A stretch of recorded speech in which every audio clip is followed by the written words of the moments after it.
evening to one and all. On behalf of FICCI, I would like to welcome each one of you at the 7th edition of the FICCI ARISE Highr webinar series, which is on the topic Building Parental Involvement in Student Wellbeing. We thank all of you for joining us today in such large numbers. We are very happy to share that so far, we have been able to share our learnings with over 1 lakh teachers across 47 countries and 600 cities. This series has been carefully curated that brings cutting-edge content to our dear teachers who've been working tirelessly to ensure that in this lockdown, learning does not stop. As we go live on Facebook just now, we urge you to please share the link with other educators you know in your network, because in these difficult times, we must collaborate and share our learnings. We have with us today the co-chair of FICCI ARISE, Mr. Praveen Raju. Praveen is also the founder of Suchitra Academy, an international school based in Hyderabad. He's also the founder of Suchitra Badminton Academy. PV Sindhu, of course, the Olympic silver medalist, does a complete fitness regime at Suchitra. Thank you, Praveen, for joining us. Request you to please formally open the webinar. Over to you, please. Thank you, Malika. So welcome to the 7th edition of the FICCI ARISE webinar series aimed at sharing pedagogical best by practitioners. Established in 1927, FICCI is the largest and oldest apex business organization in India. FICCI was started at the behest of the father of the nation, Shri Mahatma Gandhi ji, to represent interests of Indian industry in the pre-independence era. From influencing policy to encouraging debate, engaging with policymakers and civil society, FICCI articulates the views and concerns of industry. It was formed with the mandate to mobilize consensus among stakeholders for advocacy of policy and regulatory issues and sharing of best practices. It has over 250,000 members from across public and private sectors and hosts 84 expert committees and task forces representing 65 core sectors of the economy. Recognizing the significant unaided K-12 schools in shaping India's primary secondary education, the FICCI Alliance for Reimagining School Education, ARISE, was formed and has been active since 4 years. FICCI ARISE is a collegium of stakeholders who represent different facets of school education. Members include several high-quality and reputed international schools from across the country, eminent educators, foundations, civil society representatives, think tanks, and technical experts. The COVID-19 has affected all facets of life, including school education. Through this webinar series, we are aiming to share best pedagogical practices that have worked and provided inspiration to educators in their quest to adapt to the new normal of online teaching. Our sessions included creating lesson plans for remote learning, managing student engagement online assessments, and now on building parental involvement and student well-being. If you have missed any of our webinars, the recordings are available at FICCI ARISE Facebook page. I'm delighted to share with you that we have over 117,000 views, people attending from over 600 cities and 47 countries, as Malika has just told you, making this one of the most viewed learning series in India for K-12 schools. As Malika said, I would request you all to share this webinar on your Facebook pages as well. I would like to extend my gratitude to our member schools, R.N. Poddar School, Mumbai, Alon International School, New Delhi, Sun Valley International School, Vaishali, Ghaziabad, and Chian Liangiatan International School for nominating edu experts who have joined us as speakers today. Today, I would like to thank for joining in as the knowledge partner in our webinar series. Highr is a teacher professional development and evaluation company which enables educators and schools to make more informed choices about classroom teaching through data-driven personalized coaching programs for K-12 educators.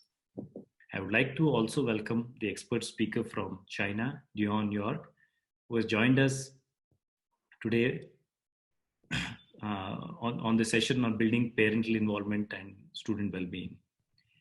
I would like to welcome Ms. Pallavi Dwivedi, founder Higher, who has joined us as the moderator for today's session.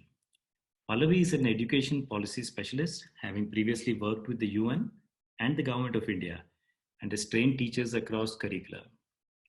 She is also a trained IB and IGCSE secondary educator and is a fellow of Teachers College, Columbia University, New York. I would request Pallavi to moderate the session today. Thank you. Thank you very much for the introduction, Praveen, and for setting the context, and a very warm welcome to everybody to today's webinar. My name is Pallavi Dwivedi and I'm the founder of Higher. I'd like to thank FICCI ARISE for bringing Higher on board this exciting initiative to connect educators and to share classroom ideas that have worked from schools across the world as we've all moved to remote teaching and learning. And as Praveen has mentioned previously, we've in our past sessions, we've focused on planning and delivering instruction, designing assessments, and today we move to talking about a very, very crucial part of online and remote teaching and learning, which presents challenges as well as opportunities, which we previously were both unaware of as well as unable to even anticipate. So in many ways, what this COVID-19 situation has thrown our way as educators in terms of learning challenges has also been compounded by some of the social and emotional challenges, as well as remote learning challenges with regards to the home front faced by parents. So we'd like today to talk about how is it that we as educators can focus on, with students learning from home, how is it that we can activate our most crucial allies at this time, which is parents, to make online teaching and learning more effective. And moreover, how is it that we can help students adjust to this new normal and develop stronger coping mechanisms to deal with school closures. To discuss some of these challenges as well as share their own solutions, we have with us today 4 very innovative educators on our panel. I'd like you to please welcome Ms. Dawn York. Dawn is the lead educator for IB and also a secondary school principal for the Xi'an Liangjitan International School in Xi'an, China. We have with us Kaushik Moitra. Kaushik is the head of department for English at the Sun Valley International School in Vaishali, Ghaziabad. Also joining us from Alcon International School is Sumedha Sodhi. Sumedha is the head of department for social science and is also their global citizenship coordinator. Best-selling author Neelam Gupta, as well as the life skills coach at the R.N. Poddar School, Bombay, is also on our panel today. So all of these educators, as well as life skills specialists and enthusiasts, are going to be talking to us today about how they have helped schools as well as students and parents cope with the challenges of remote teaching and learning. School closure has been hard for students and harder yet for parents. From coping with anxious teenagers to facilitating the logistics of online schooling from home, parents have in very many ways doubled up as teachers as well. I'd like to start today's session with actually sharing with all of you a tweet from a parent that I came across a couple of days back on my Twitter handle. I'll just quickly start sharing my screen so that all of you can access that.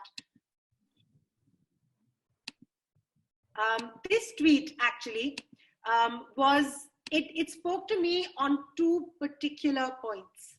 This parent wrote a very hard email, and they said that they would not want their student or their child to participate in the virtual classroom that's been set up by the first grade teacher.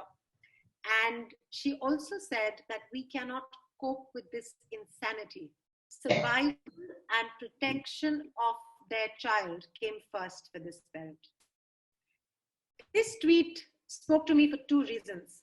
First being, what exactly were we trying to achieve when we took schools online? And second, did we pause to see if at all students and their parents were ready for this shift? And the kind of challenges that that has brought to us. So while this parent made that very brave choice of saying, I'm not sending my kid to online classes because this is insane, many students and parents have tried to cope with online learning and online teaching while struggling with a lot of this insanity, as this parent calls it.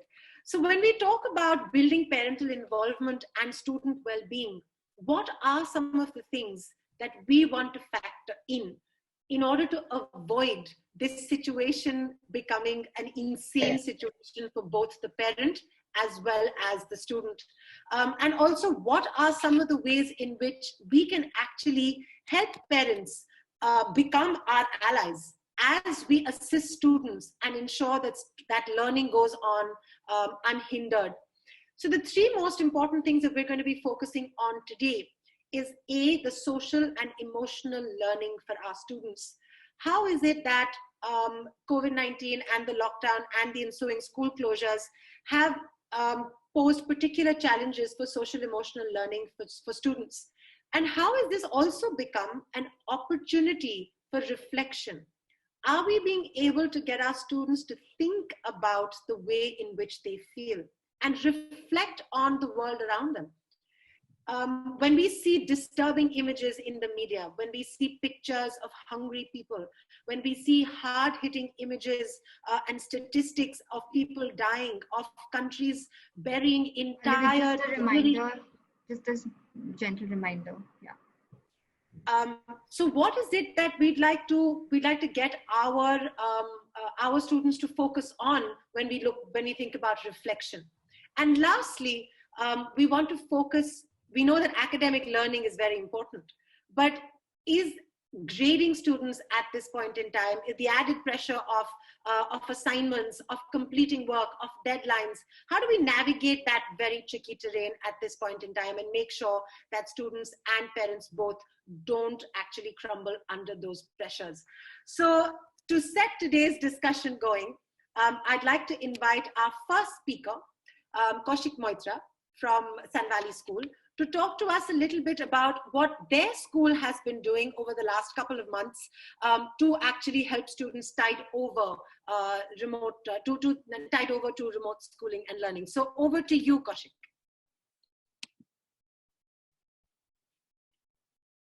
Kaushik, you're on mute. Thank you, Pallavi, for that introduction. And hello, everyone, those who are connected from all across the world.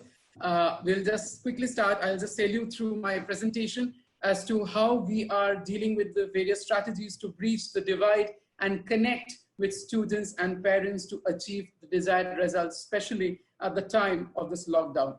Well, to start with, the first question, the burning question of the day is that how are we actually going to involve parents in this entire teaching and learning process? In our school, if we really talk about the way the strategies we are putting in place, we are conducting frequent webinars to create awareness among the people, students and parents alike, on various topics like cybercrime, like remote learning, why it is very important, like Google Classroom and the technology that comes with it. Other simple topics like how to convert, various files into PDF is also taken up in these webinars. Parents are also briefed as to how they can have access to the digital e-library in the school. And something very interesting that we talk about over here is the active and the passive screen time. I would take a cue from Pallavi's tweet earlier that someone referred to this online teaching as insanity. This is exactly what we also face, that few parents express their genuine concern that the screen time can be detrimental to a student's health. So that is when we floated that idea of active and passive screen time. So active screen time essentially talks about when cognitive skills develop and effective learning takes place through various activities like reading, online classes, watching documentaries, so on and so forth. We told the parents that you need to curtail the passive screen time where no actual learning really takes place. Like when students or individuals are spending too much time watching televisions, video games, computer consoles, and hours of net surfing without much of a productivity. So that is when that particular idea was floated from the schools, and we got a very, very good feedback. And speaking of which, a strong feedback mechanism is also put in place, which is very transparent and very clear. We try to gather quite a lot of information through various assessments that we conduct from time to time. At the same time, we analyze the information through evaluation, we conduct remedial classes, and eventually get back to the parents. We come up with innovative strategies, and then reassessment helps us to really find out and monitor whether the learning outcomes are really achieved or not. Sometimes we face issues like the technical glitch. If that comes across and student is unable to connect in a classroom, they have access to class recordings. That helps us to also fill the gap that may arise in such untoward situations. The personalized feedback window, if I talk about, I would like to share this thing that the school has a very strong policy of getting in touch with the parents at every level possible, whether it be through direct calls, whether it be through WhatsApp, emails, ERP messages, push notifications. We try to get in touch with all of our parents. And in this regard, I'll talk to you about a particular case of a student who was quite irregular in attending the online classes. And whenever the teacher tried to call up and find out as to why, the student would say the internet connectivity was not proper and they did not have proper devices. So the teacher kind of figured out that something was not really adding up. And when we tried to reach the parents, we could not because of the phones were eventually obviously blocked by the students due to their antics. So eventually when we called up the parents to an unknown number, the parents stepped in and assured us that he will look into the matter and will ensure that the student participates in the online classes more regularly. So such kind of establishing such direct communication with parents really helped us get through and take control and turn the situation in a very, very good way. And we really had very good result. The second strategy that the school takes up is like appreciation and motivation.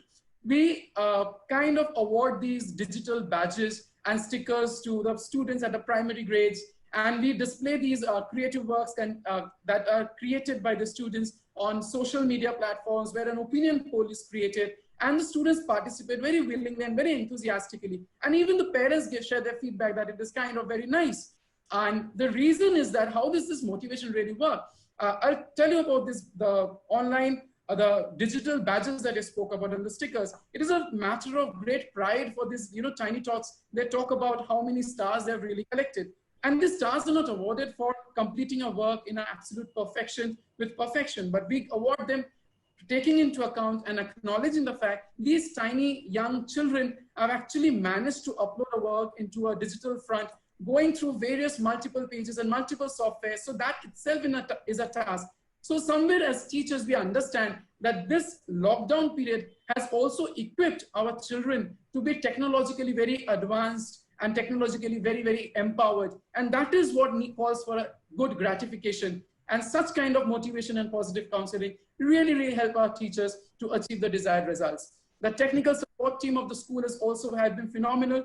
Along with the teachers, the technical team, support the parents whenever they find difficulty with any kind of technical tools. And that is how we have been able to resolve many cases. In this particular thing, I'll talk about one particular incident where a particular file during a live discourse was deleted and something inappropriate was documented in the class. So when the teacher was unable to trace it as the file got deleted, the technical team was contacted, the super admin and everybody stepped in, and within half an hour, the entire matter was resolved. So such kind of quick alertness from the technical team's part has also been very, very instrumental to save the situation and prevent any misunderstanding taking place from the perpetrator or from the victim parent side. And both of us, and as a school, we came in and we kind of could actually save the day and save the situation at that point of time. Now, talking about the next particular forum, the virtual parent-teachers interaction, if we talk about. So when we talk about this interaction is not about only giving feedback about how poorly the child is performing. Now, this is something that we have actually revamped, and the model has been made to, we are doing it at a more frequent basis, almost every week in slots. So we also tell the parents as to how positively the child is performing. We talk about some extraordinary show of merit, a model behavior as such. And that is a reminder to open the floor for questions. That has also helped us to actually come up with good results. In the end, I would like to say that we need to understand that the school is a platform where children come to play, and not just come to play and study, but it's also a place where students connect with their friends and share their emotions and they can connect at a very personal level. And this lockdown has actually taken away that outlet from the students. So as teachers, we keep on counseling the parents and telling them to observe for particular signs, so that if at all they see any kind of behavioral change, they should report the matter to us. And as teachers, we provide we try to actually provide good solutions. Our teacher, like the student counselor, steps in, our special educator steps in, and they try to come up with solutions so that the students can have a conducive environment to actually get themselves heard. So such kind of strategies and a transparent environment has really helped us to overcome the problem during this time of lockdown, and a kind of a cohesive and a kind of environment and ambience of mutual understanding is established from the school's end. So that was all that I had for my presentation. Pallavi, over to you. Thank you. Thank you very much for that extremely insightful presentation, Kaushik. There's some great ideas about involving parents as well as looking into the well-being of the students. Very interesting observation about active and passive screen time. Thank you for sharing that. I'm just going to open the floor to a couple of questions that have come in, and these are open to all panelists, so please feel free to take them up. The first one being, and I particularly found this very useful as an observation, that is, how is that parental help or involvement in the current virtual learning environment, how will it motivate students to become self-directed learners? And it'll be really interesting to hear what your experiences around self-directed learning have been, particularly with regards to self-directed learning guided by parents in some ways. So if I just open this out to all panelists.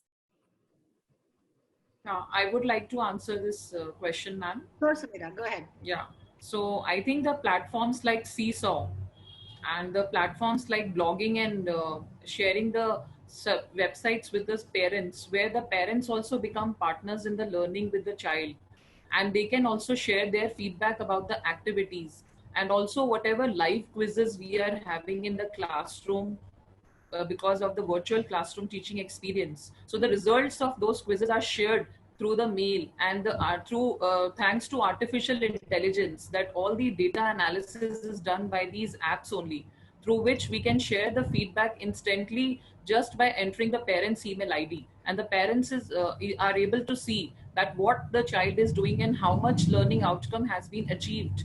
So through those parameters and through tech tools like quizzes and Quizlet, Kahoot, Flipgrid, we are able to involve parent in this experience of virtual teaching. Thank you.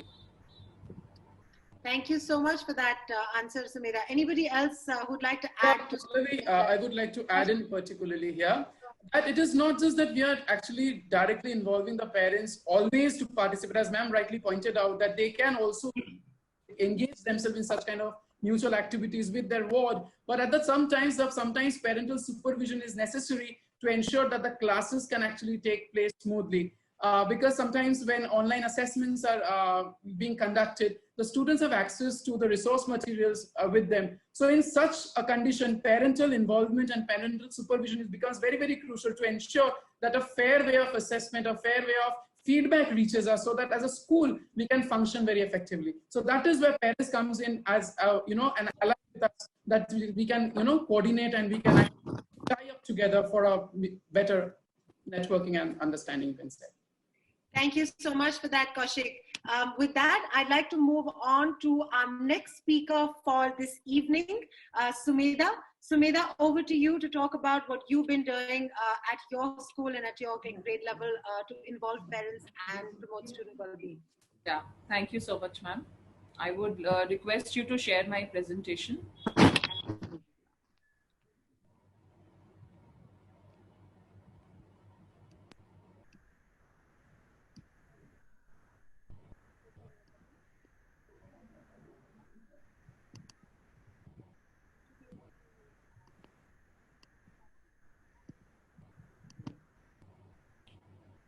Yeah, thank you so much. So good evening, everyone. I would like to start with an African proverb. It takes a village to raise a child. That means an entire community of people must interact with children for them to experience and grow in a safe and healthy environment. Today, children are faced with myriad challenges and opportunities navigating parenthood can be a daunting experience, but the partnership and support is necessary to prepare our students for a better tomorrow. So the need of the hour is to deal with both the heart and the heads of our learners. Next slide, ma'am.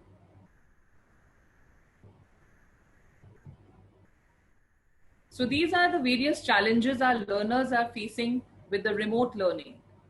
Isolation, lack of smart devices and technology, passive teaching experiences, synchronous learning, and they have little anxiety also about how the digital assessments are going to take place. So dear all, my mantra for this is, let us teach our children by connecting their heads and hearts. Next slide, ma'am. So how can we deal with both the hearts and the heads of our children and experience with them the journey of the remote teaching so that it also connects their heart and inculcating the social emotional learning? The need of the art is to deal with both these things. All of a sudden, our children have been put into an atmosphere where everything is upside down. There is no movement for children from the classes to the playground, from the library to the digital labs. Moms and dads across the world have become teachers. So there comes in the mantra that we are following at Alcon International School, and that I'm going to talk about in the 4 C's. Next slide, ma'am. So the 4 C's I'm going to talk about of student well-being. The first C being the control. Next slide, ma'am. So the first C I'm going to talk about is the control. So it is rightly said that 10% of life is made up of what happens to you. We have no control over the other 90%, which is entirely different.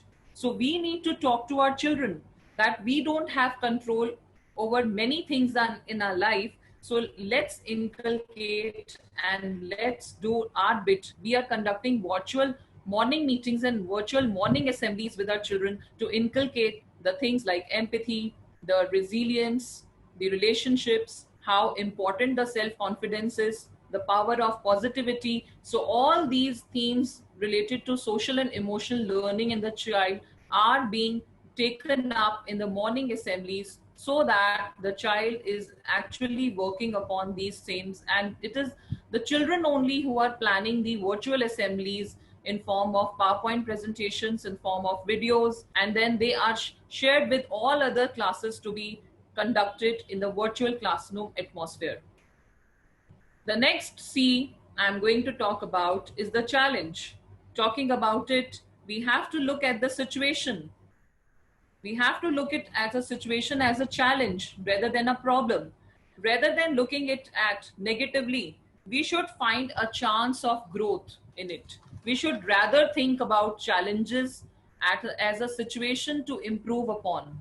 So there are different kind of challenges which are faced by the students these days. The challenges related to curriculum, the challenges related to individuals, the challenges related to real time. So all these challenges we have to take up as opportunities and train our children, the young minds, the millennial, that how you can utilize these challenges and sort out the problems. Next slide, ma'am.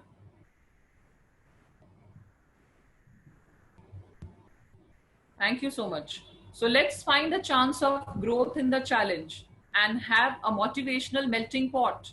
Let us explore these opportunities which our learners are facing, whether it is regard to curriculum or individual or real time. And the next C I'm going to talk about is the connection. We are losing the connection that students used to have with their teachers, with their peer group, with the school helpers, with the gatekeeper, with the security guard. So how to create these connections virtually? Human beings are wired for connection.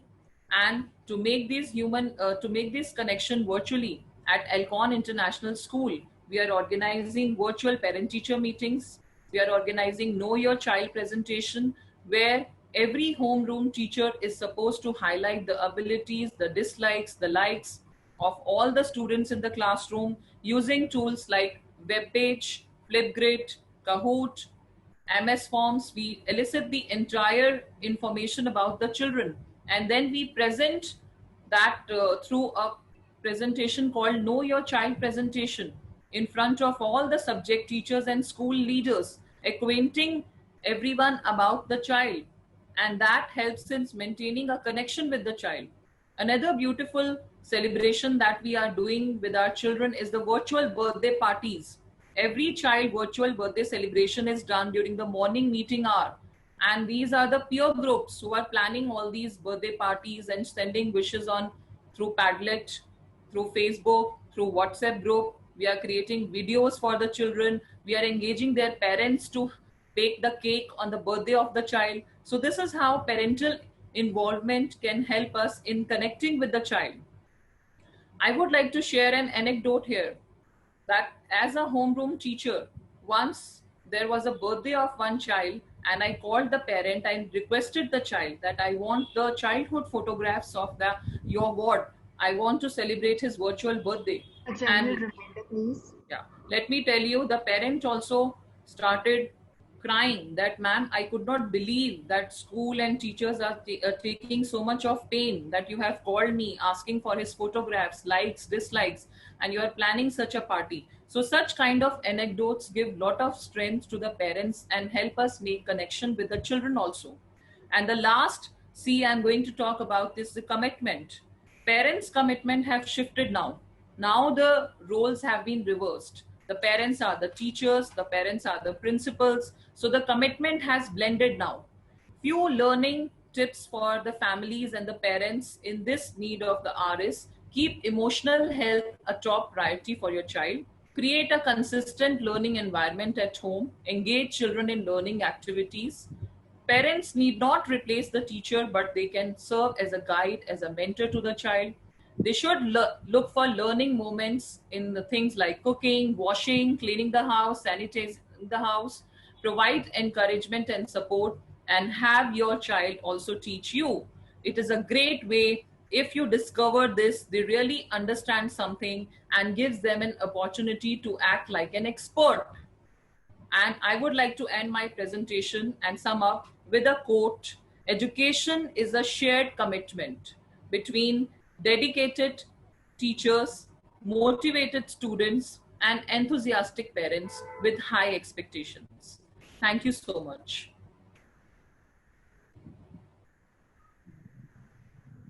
Thank you so much for that very, very interesting presentation, Sumedha. We got lots of great tips from you in terms of, particularly in terms of how we can actually replicate some of the familiar ways of interaction that students had before schools went into lockdown, in terms of virtual birthday parties and organizing these kinds of online get-togethers, which is so wonderful to be able to recreate even when children are not able to meet their friends every day. And that has such a huge impact on students. So thank you so much for that wonderful effort.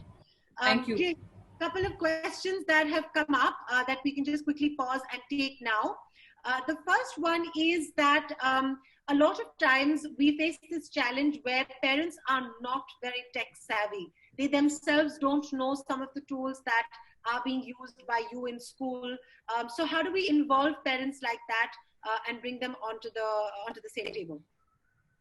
Yeah, I would like to answer this question, ma'am. Sure, Sumedha, go ahead. Yeah.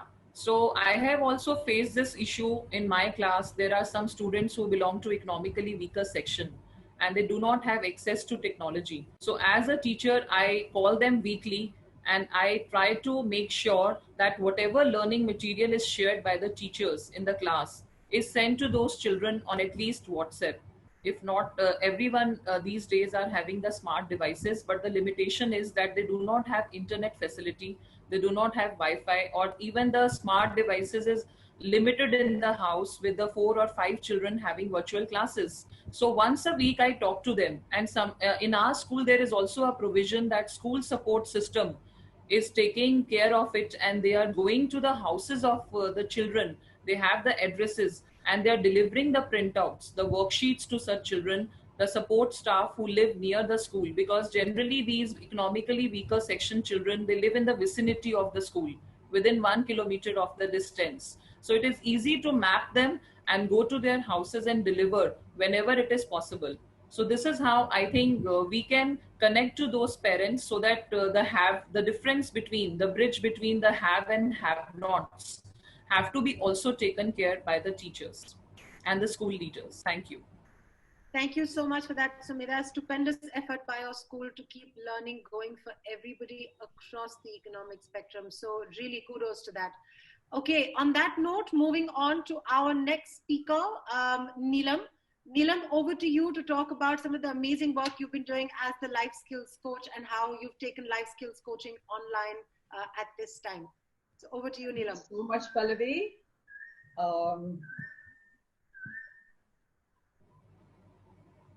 So, just give me a minute.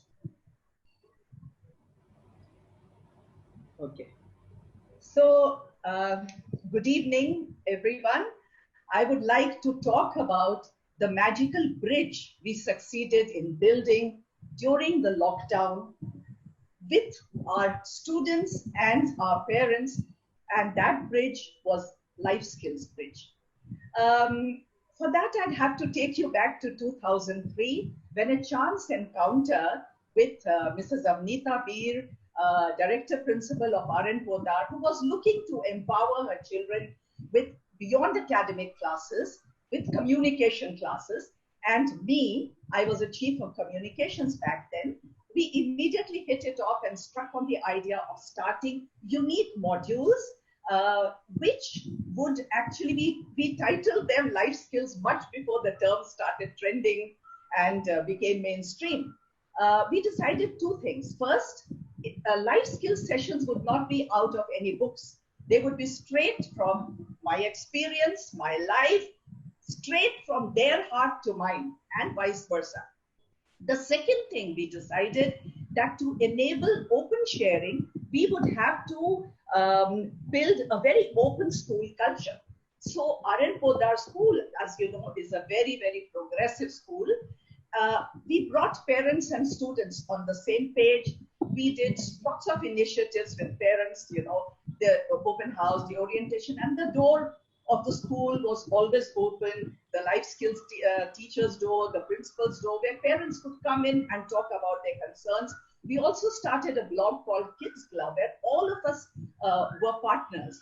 And in my life skills classes, for the students, I created a safe space, a space where they would not be judged, where they could share their deepest of emotions, all the growing up angst and the confusions. No topic was taboo, right from virginity to heartbreaks. So, yet, in spite of all these deep sharings, a problem arose. The parents, particularly this particular batch, their parents felt that they were drifting away from them. And the students felt that their parents were not there for them. They were not understanding them. So while I was calming down their feelings, a new batch of grade 11, 400 students joined, and we were not able to integrate them into the Podar family, and bang, the lockdown happened overnight. So students were locked in with the very adults whom they were not sure of, understood them. So that was a 24/7 situation. I quickly thought it would be a very volatile situation, so thought up of strategies. The first out-of-the-box strategy was to invite their parents online. So 3 classes, major classes, I won't tell you the subheads.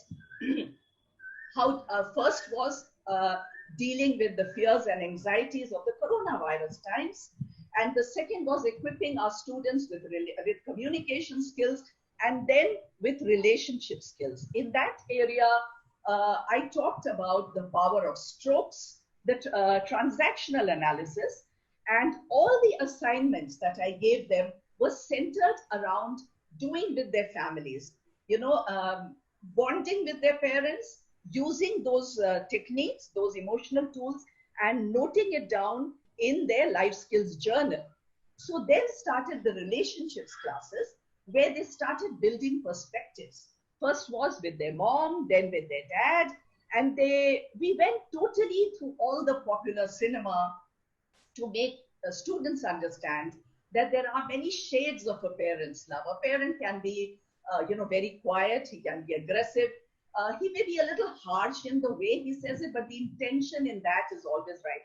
The main part was that our parents quickly stepped in onto the camera, and they started giving us the feedback that the tasks that the children were doing were really, really helping them to bond and feel cared for.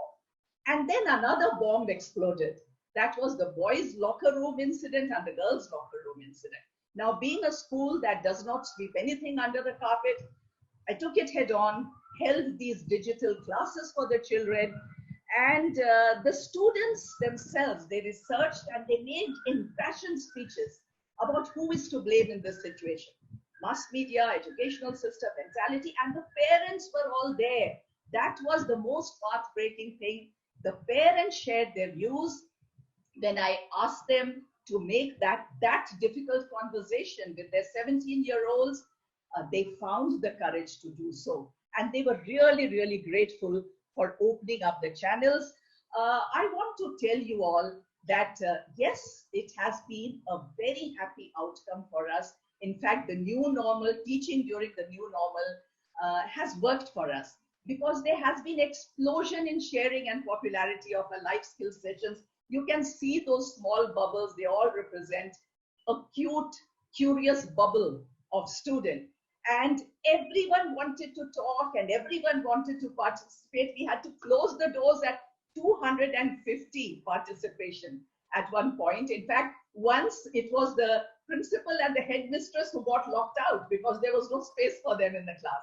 So what has worked for us were parent and child focused assignments and dealing with every emotion that the children went through. So all I can say is never have we been so connected with our students, with our teens, and never have we received such gratitude and appreciation from parents. I truly, truly feel it's been, finally, we have achieved the home-school partnership. And as a life skills coach, I feel very excited to tell you that a gentle reminder, please. Has worked as a strong glue, and the dialogues continue. Thank you so very much.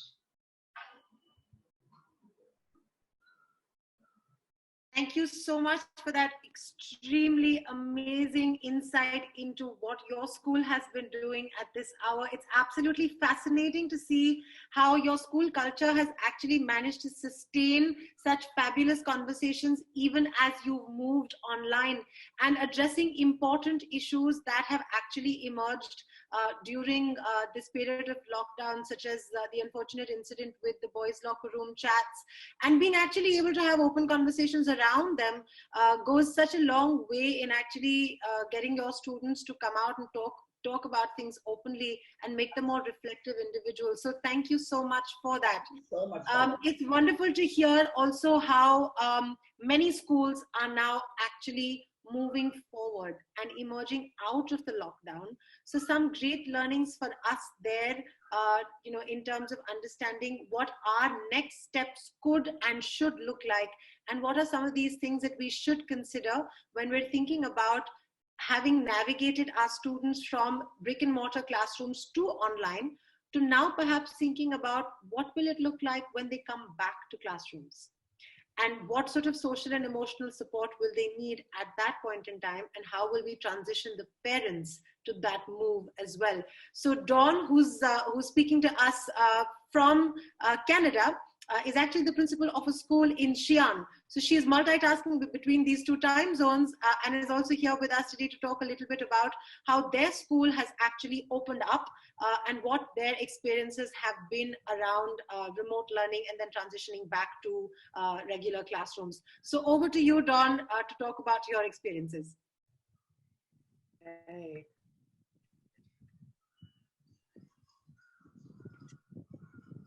Okay, thank you. I want to start by acknowledging the other panelists and saying that I've learned and I'm ready for the next pandemic. I loved Kaushik's idea about the webinars online. What a brilliant idea. I've taken note of that. And I loved The virtual birthday parties, Sumita, brilliant idea. And Neelam, I love the life skills classes you've talked about, tackling difficult topics and how this is taking you to the next level of connection with students and parents. That's super exciting. Okay, so I'm going to give you a little timeline of what it's been like for us in our online journey since mid-January. And I'm going to just watch my timer here. Sorry, set my timer and keep it going. Okay, so we started out, we were on Chinese New Year, and our teachers were spread all over the world, and many of our students as well. And we found out in the middle of that holiday that we would be not closing school, but closing campus, and school would continue online. So for me as a principal, I had to work really quickly and figure out what form is this going to take. And I had to work with my team, and together we came up with some solutions. So February 3rd, we started online learning.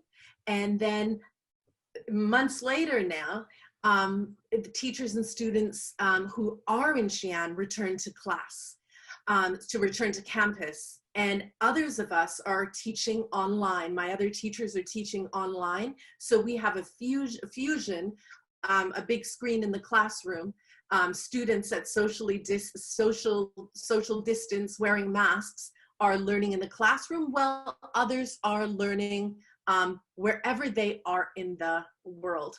And so the current scenario is a fusion of online and face-to-face learning.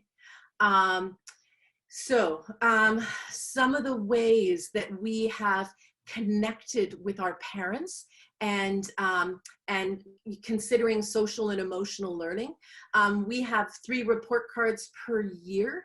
But throughout the year, we have progress reports. ATL, in IB schools, we have approaches to learning. So we initiated ATL reports going home whenever we saw a problem with any of the ATL skills, like research, students were maybe using academic malpractice, or social skills, or communication skills.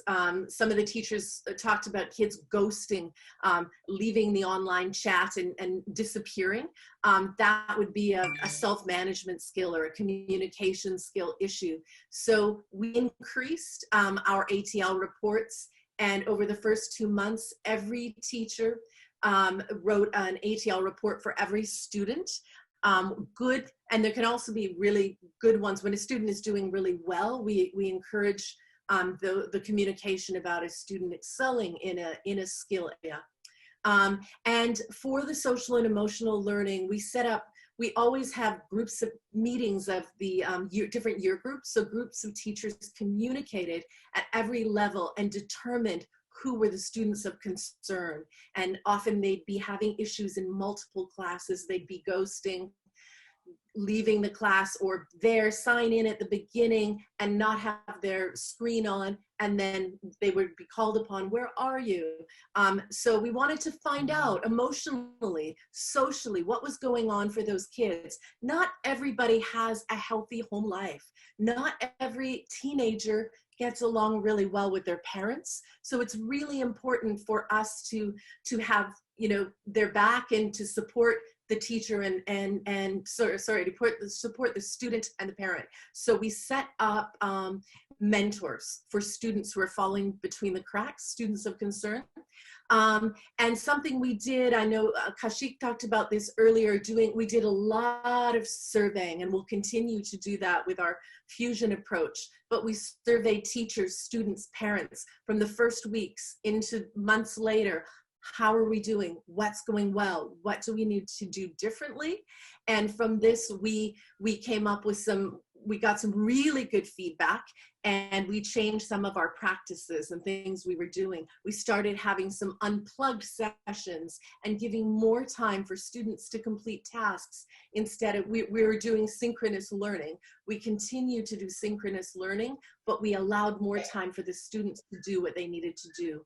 And student-led conferences is something that I'll talk about. So the mentorship program, we set up groups on WeChat, a student, a teacher, and another teacher for our policy on social media. We always have to have 2 teachers there, but they would meet weekly or bi-weekly and talk about how are you doing and how can we support you, which is really important. One of the big wins was our student-led conferences online. We hold these annually, and you can see a student here with her parent, and she's holding up a representation of her learning.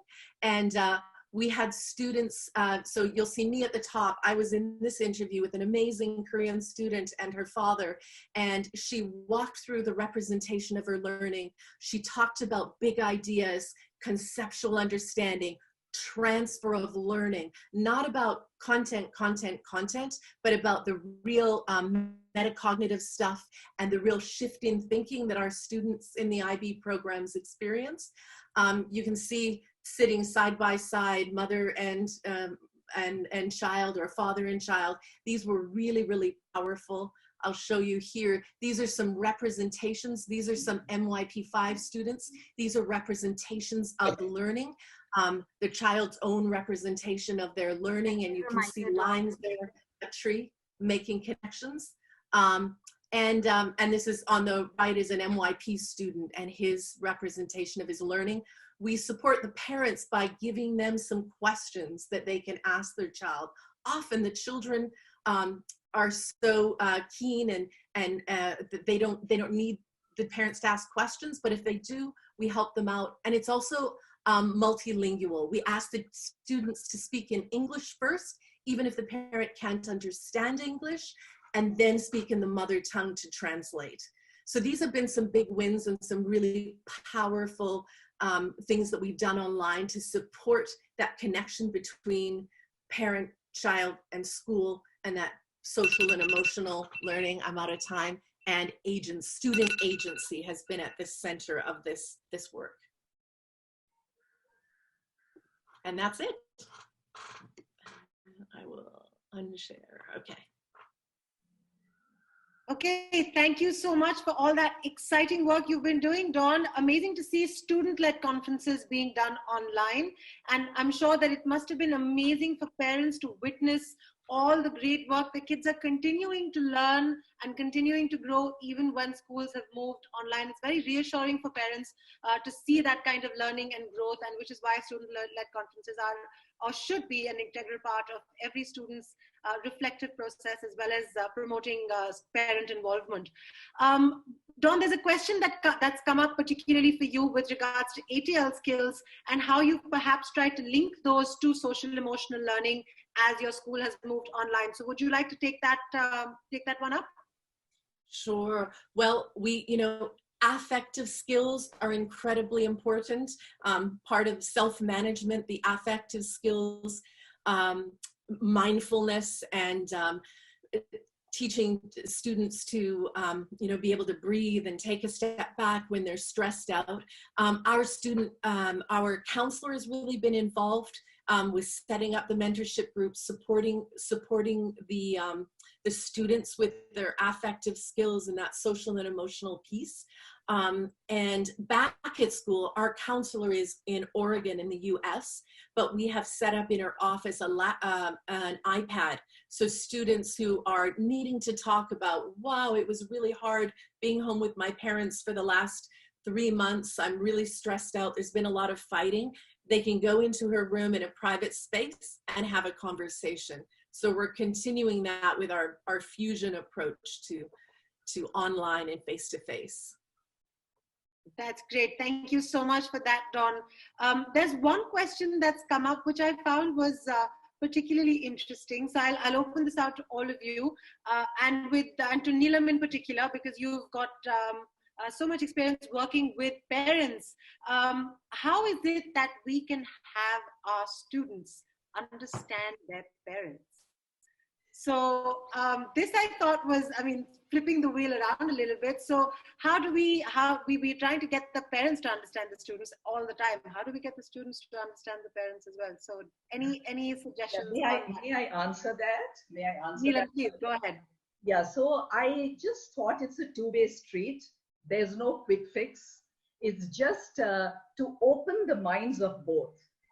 You know, they have to take a generation leap to meet each other and understand that we are different, but we are all on the same page. We'll work through these differences. The method I used in my life skills class was a method called head hopping. So, you know, through role plays, I made the children, after giving them a case study, I gave them, you know, a chance to act what their mother would say, why she would say no to your devices, why she would say no to your father, why would he say no to your going out in the night. And then they would have to change the perspective. I think a lot of understanding happened there. And especially, I think, you know, when they get, I mean, I think online is a great time for family bonding and for working out, for mending relationships. And this is an opportunity for heart-to-heart talk. Unless each is ready to share a lot of one's vulnerabilities, one's anxieties, I don't think the progress in communication can happen if you take a one-off position, I'm always right. So this is the time for open, heart-led conversations. Thank you for that, Neelam. And what a wonderful note to end today's discussion on. This is a great time to promote relationships, build relationships, have heart-to-heart chats, both with your students as well as promoting them between the students and their parents. So on that note, I'd like to thank all the participants and panelists today. Thank you, panelists, for sharing your wonderful ideas and for answering all of these great questions that the participants put up. We hope that today's session was useful to everybody who was on here. I'd like to now hand back over to Praveen to close the session for today. Thanks, Pallavi. We had a fantastic set of speakers today. I'm sure you enjoyed the session as much as I did. I wish we had more time to discuss this very important aspect of parental involvement. But like they say, all good things have to come to an end. I was happy to see interesting concepts of active and passive screen time from Kaushik, importance of social emotional learning and values from Sumedha, life skills bridge ideas by Neelam, and the online student-led conferences involving parents from Dawn. Now here's the reality. The only way to prevent COVID-19 from deepening inequality for an entire generation of children is to equip families to support learning at home. We must work with parents and through parents, otherwise the achievement gap will continue to grow with every passing day of school closures. Children's learning requires frequent adult facilitation. Research has shown that parental involvement is directly linked to student achievement. Parents are experts on their children, whereas teachers change annually. Parents accumulate a wealth of knowledge about their children as learners. There's no smaller classroom than a family's living room, and there's no better way to personalize instruction than through a parent. After all, what could be more personal than a parent being involved in a child's education? Teachers, on the other hand, are experts on instruction. They know what their students need to make progress, yet the classroom setting makes it difficult to individually support every child. Parents and teachers thus have complementary skill sets and a common purpose: to help kids learn and be successful. This is the basis for a powerful and sustainable collaboration. The more parents are involved, it is better. COVID has given this, I would say, once in a lifetime opportunity to take the parent-teacher relationship and, of course, learning to the next level. I would like to thank Pallavi Dwivedi, founder of Higher, for being the knowledge partner, Dawn York, Neelam Kumar, Sumedha Sodi, and Kaushik Moira for taking time to share their best practices to our viewers. A special thanks to Shobha Mishra Ghosh, Assistant Secretary General of FICCI, and the able team of Samreen Gauri and Malika Marwa for tirelessly working to make the webinars possible. Please tune in to the last part of this webinar series on Wednesday, 27th at 4 p.m. Till then, stay safe. Thank you. Thank you so much for Thank having you so us. much, sir. Thank you. Thank you so much, sir. Thank you. Thank you.